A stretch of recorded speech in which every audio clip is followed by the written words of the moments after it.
మీకు ఎప్పుడూ కూడా వెంకటాచల క్షేత్ర దర్శనానికి అవకాశం వస్తే నేను రానన్న మాట అనవద్దు. రానంటారేమో అన్న అనుమానం ఉంటే వెంకటాచలం రమ్మని అడగవద్దు.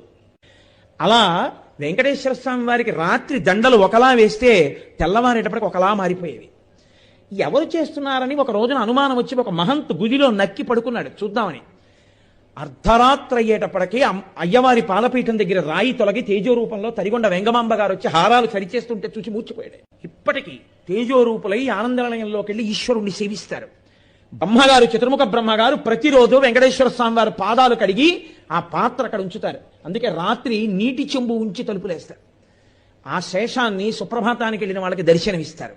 అంతటి మహానుభావుడు వెంకటరమణుడు. వెంకటరమణుడంటే వెంకటరమణుడే. ఒకరా ఇద్దరా, ఎంతమందితో అనుబంధం.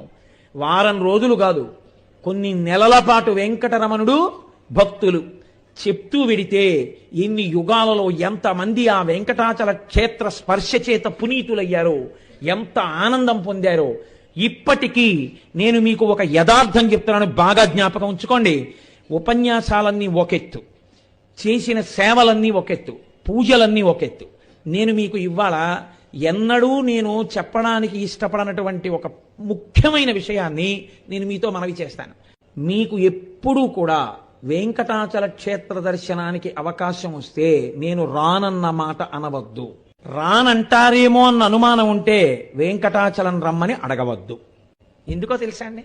నాకు తెలుసు చాలామంది మొన్ననే కదా వెళ్ళొచ్చాం, ఎందుకులేండి తిరుపతి అన్న వాళ్ళకి ఆయన దర్శనం ఇవ్వలేదు, కొండ మీదకి రానివ్వలేదు. సేవ టిక్కెట్టు చేతిలో ఉన్న అహంకారానికి పోయిన వాళ్ళకి సేవ లేకుండా చేసి పంపించిన సందర్భాలు ఒకటి కాదు, రెండు కాదు, నాకు ఎన్నో తెలుసు. నేను మీకు పరమ సత్యం చెప్తున్నాను. ఇప్పుడు నేను చెప్తున్న ప్రసంగాన్ని, మీరు వింటున్న విషయాన్ని వెంకటరమణుడు వింటున్నాడు. మీరు మనసులో స్మరించిన దాన్ని కూడా ఆయన తెలుసుకుంటాడు. మీరు ఇలా పొంగిపోయిన ఉత్తర క్షణంలో, మీరు గోవిందా అన్న ఉత్తర క్షణంలో, మీరు ఆయన ఉన్నాడు అని నమ్మి నడిచిన ఉత్తర క్షణంలో ఆయన మిమ్మల్ని హత్తుకోవడానికి సిద్ధంగా ఉంటాడు. పరమ సత్యం నేను చెప్తున్నాను. ఎవరిని మోసం చేయడం నా ఉద్దేశం కాదు.